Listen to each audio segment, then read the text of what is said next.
પહેલી વખત જોયું છે કે જો રસોઈના ઓલામાં છે ને મૂકીને મોટર દ્વારા અત્યારે અહીંયા તમે જોઈ શકો છો સામે જે ટીપણા ભરાય છે ને જે ડાળના અહીંયા મોટરથી અત્યારે ભરવામાં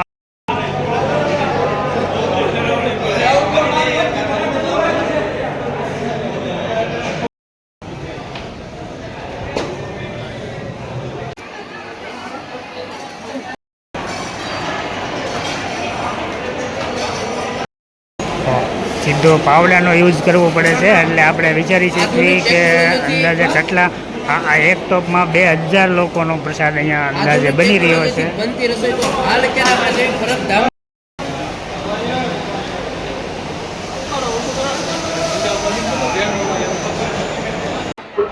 જય માતાજી બધા મિત્રોને સ્વાગત છે ફરી આપણે એક વિડીયોમાં. આજે આપણે આવી ગયા છીએ એશિયાટી બીજ નિમિત્તે જે પરબધામનું જે મહા રસોડું હોય ભવ્યથી અતિ ભવ્ય રસોડું હોય તે રસોડામાં વિભાગમાં અત્યારે આપણે આવી રહ્યા છીએ.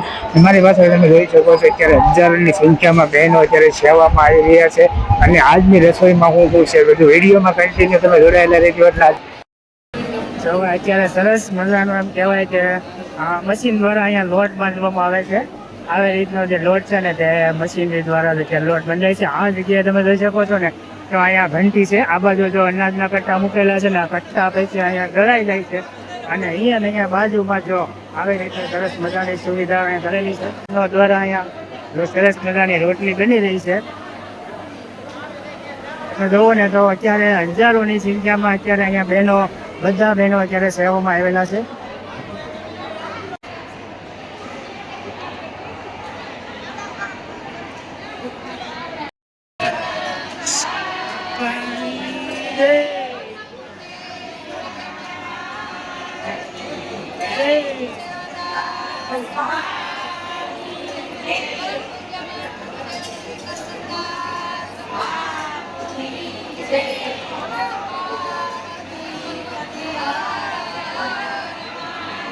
એક સાથે અહીંયા ઘણી માત્રામાં અહીંયા રોટલી બની રહી છે. તમે જુઓ તો આ બાજુ છે ને બધી આ પેટીમાં અત્યારે અહીંયા રોટલી બધી સ્ટોર કરવામાં આવે છે. દેવકી ગલ્લલનું મંડળ છે. તો આજે એમ કહેવાય છે ને કે લાખોની સંખ્યામાં અત્યારે અહીંયા જો રોટલી બનાવી રહ્યા છે. આ તમામ બહેનો અત્યારે છે ને સરસ મજાની ગરમા ગરમ રોટલી તમે જોઈ શકો છો. આ જગ્યાએ રોટલી બને છે અને આ બધા મંડળ આપણે બહેનો સેવામાં આવેલા છે.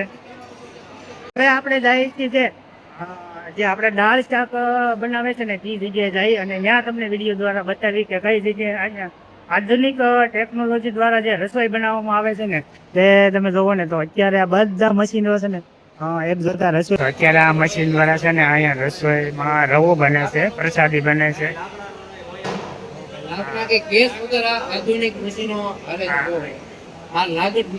બાજુ પણ સરસ મજાનો જો રવો છે તે અહીંયા બનીને કમ્પ્લીટ થઈ ગયો છે અને આ બાજુ પણ બને છે.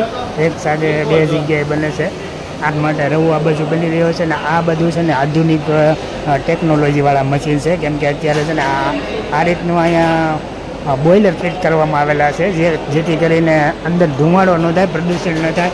આ રીતનું અત્યારે પરબધામનું રસોડું અત્યારે લાખો માણસની રસોઈ અત્યારે થઈ રહી છે.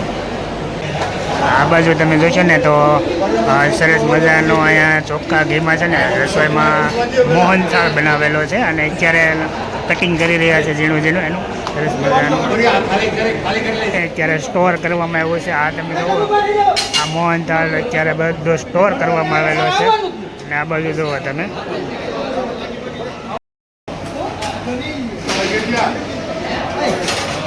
અહીંયા તમે જોઈ શકો છો કેટલી માત્રામાં અહીંયા સ્ટોક કરી દેવામાં આવ્યો છે. એક સાથે તમે જુઓ તો અહીંયા ઘણી બધી મીઠાઈની શોખીઓ બની અને અહીંયા સ્ટોર કરવામાં આવી છે જેથી કરીને જો તમે જોઈ શકો છો.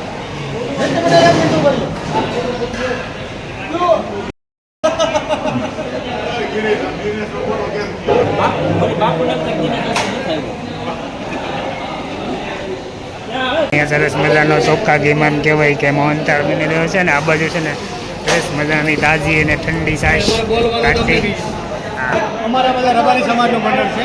સાહેબ દૂધ શાનું બધું પૂરું પડે રબારી સમાજ તરફથી સેવા કરે છે રબારી સમાજ.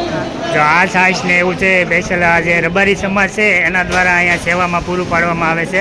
અને આપનું ગામ કયું ગામ કીધું તમે? લીલા લીલા આજુબાજુ દેવકી પરવાળા બધા ગામડા અમારા રબારી સમાજના બધા આવે. આજ લગભગ આમાં 2-3 લાખ માણસ છે. આજે આજની રસોઈ 2 થી 3 લાખ માણસની રસોઈ છે. જો અત્યારે આ રવો છે કંઈ કમ્પ્લીટ થઈ ગયો છે. હવે છે ને પ્રસાદ અહીંયા ચોકીમાં નાખવાની છે. કઈ રીતે ભાઈ છે એ કમ્પ્લીટ કરી દે.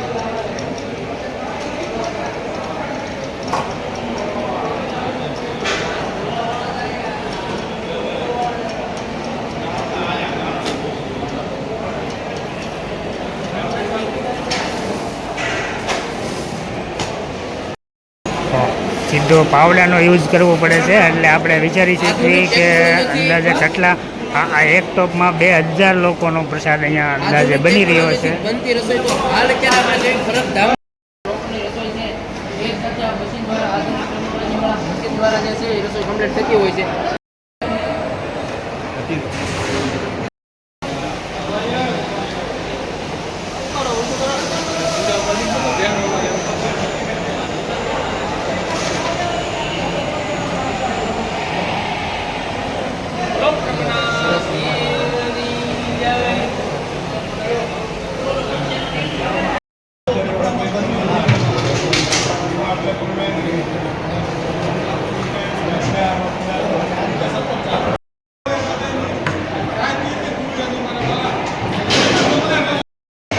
રીંગણા બટેકાનું શાકનો ટોપ તમે જોઈ શકો છો. અત્યારે સરસ મજાનું અહીંયા રીંગણા બટેકાનું શાક બની રહ્યું છે.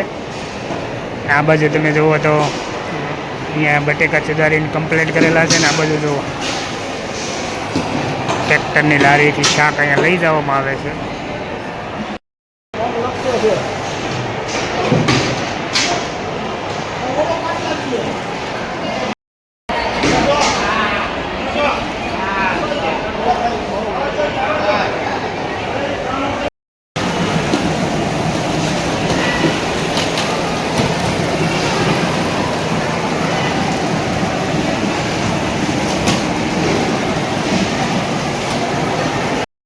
જો રીંગણા બટેકાનું શાક બનીને કમ્પ્લીટ થઈ ગયું છે. 10,000 માણસ 10,000 એક તપેલાની અંદર. હા, એક આમાં કેટલા તપેલા આજે બનાવવામાં આવ્યા છે? 8 થી 9 ટકા બની છે. બપોરની. એટલે અંદાજે બપોર કેળાના અલગ. બપોર સુધીના 10 તપેલા.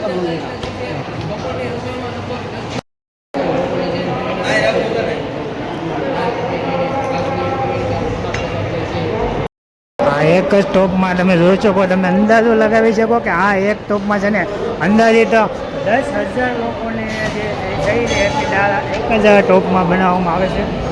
સરસ મજાનું જો આ બધું છે ને ભાઈ, જો આ હજારો લોકોની દાળ છે ને એ ખાલી કરવા માટે જો આ ટોપની અંદર છે ને મોટર મૂકવામાં આવશે અને મોટરથી પાઇપની ડંડીથી છે ને આ દાળ બહાર કાઢવામાં આવશે. એટલું જે અત્યારે તમે જે આ દાળનો ટોપ જોઈ રહ્યા છો, આ દાળ જે પાકીને કમ્પ્લેટ દાળ બની ગઈ છે, પણ દાળને છે ને બહાર કાઢવા માટે છે ને અહીંયા મોટરનો ઉપયોગ કરવામાં આવશે. મોટરથી દંડી નાખી અને દાળ બહાર કાઢવાની છે. મતલબમાં તમે એના ઉપરથી તમે અંદાજો લગાવી શકશો કે આ કેટલા લોકોની રસોઈ બનતી છે અને કેટલી માત્રામાં દાળ હશે. આ જોઈ શકો છો ને લોકો અત્યારે મોટર છે ને મોટરને ફિટિંગ કરી રહ્યા છે. તેને થોડાક સમય પછી છે ને આ ટોપની અંદર ઉતારવામાં આવશે અને મોટર દ્વારા દાળ બહાર કાઢવામાં આવશે. તમે જોઈ શકો છો ને મોટર માંડી છે. ઓ ભાઈ, દાળ બહાર કાઢવા માટે અત્યારે તો મોટર મૂકી છે અને મોટરથી અત્યારે દાળ બહાર કાઢવામાં આવે છે. આવું તો મેં અત્યાર સુધીની સર્વિસમાં પહેલી વખત જોયું છે કે જો રસોઈના ઓલામાં છે ને મોટર દ્વારા અત્યારે અહીંયા તમે જોઈ શકો છો સામે જે ટીપણા ભરાય છે ને જે દાળના, અહીંયા મોટરથી અત્યારે ભરવામાં ભાઈ. અત્યારે ટ્રેક્ટરમાં જે ટીપણા મૂક્યા છે તેમાં અત્યારે છે ને દાળ ભરાય છે અને એ દાળ પણ જો તમે આગળના ટોપમાં જે મોટર મૂકવામાં આવી છે ને એનાથી અત્યારે અહીંયા દાળ આ જગ્યાએ ટ્રેક્ટરમાં પૂગે છે.